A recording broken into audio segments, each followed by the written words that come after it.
Hello everyone, this is Kyle Wersinski and I'm going to be doing my MPA 540 Week 3 presentation on compensation, and the characteristic I chose to go over this week is the alignment of individual and organizational objectives as it relates to compensation.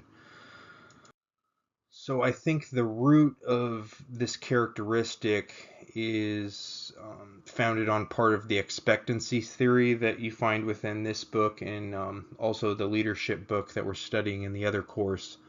And that theory is based on a three-link chain that influences employees' behavior. And those three links are value. So the employee must sense or feel that there is a value to them in terms of a reward, or in this case, compensation, that strives or motivates them to achieve the desired result. So the second link in the chain that influences their behavior is instrumentality, and that's that the rewards will actually be provided for high performance from the organization. So that's how this fits into the alignment of individual and organizational objectives, is the individual must think when they're performing these tasks or working for the organization, that the organization will actually provide the rewards that they're seeking. If they know that they're not going to get the reward that they're seeking at the end of the day because they're not giving it to anyone else or they haven't done it before, then they'll be less inclined to expect anything out of it, and potentially their motivation will suffer because of that.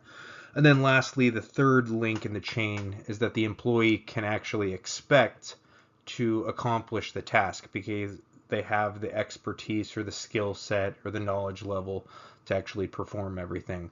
So it's a um, three-pronged theory. This applies directly at city halls or small municipalities or even county governments. Is that we go through the year and we attempt our best to do our jobs, and we're hoping at the end of the year that our value, our balance in this expectancy theory is a merit-based increase, or a promotion or something like that. I mean, we don't get bonuses in the public sector. We're not going to get additional days off or anything like that. So the most we can hope for in terms of that value reward is that we can get merit pay. And then the instrumentality portion is that we hope that the organization, when performing our performance reviews, understands and witnesses and believes in our progress and our performance through the year and actually provides that reward to us. So the ideal alignment through this process, and the alignment between the individual and the organization, is as follows. You have the businesses that have their own strategy. They have their mission, they have their goals and vision statements, and then ultimately they need to provide services, if we're talking about public organizations, services to the people, or products in terms of events or programs or those types of things. So that needs to be aligned or equal to the philosophy about the people that work in the organization. So the people of the organization need to be thought of and believed to actually create the success of the organization. It's an interesting concept to think about, but if there weren't actually people working for a city, who is going to actually provide the services to the public that demands these services? So when you really think about it, the people of the organization either create the success of the organization or they support its failure. So the other thing within the philosophy section is that those people, because they're critical to the success of the public agency, must be supported. And then lastly, the other tenet of this ideal alignment is the compensation portion.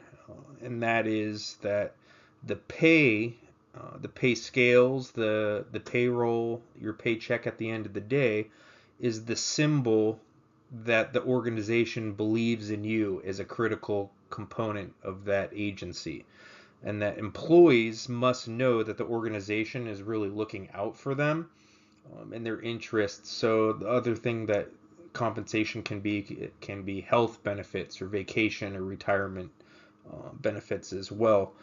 But the employees need to know that the organization is looking out for them as much as they are their bottom line. So this is applicable, or you can see this in different public organizations, is that the things most valued by the organization that reflect extra compensation or meaningful compensation are seniority or longevity within the organization, and that those people have an institutional knowledge of that city or that county or that public entity, and that institutional knowledge assists themselves in getting their work done as well as their colleagues, because a lot of times colleagues will ask them questions and an insight on something that happened years and years ago. Also, skill sets and knowledge and abilities are rewarded and valued and hopefully supported by that organization. And then lastly, like I touched on in the previous slides, is that merit is acknowledged as well as compensated throughout the performance review process. So that concludes my presentation. Thank you so much for watching, and I look forward to watching all of your videos as well.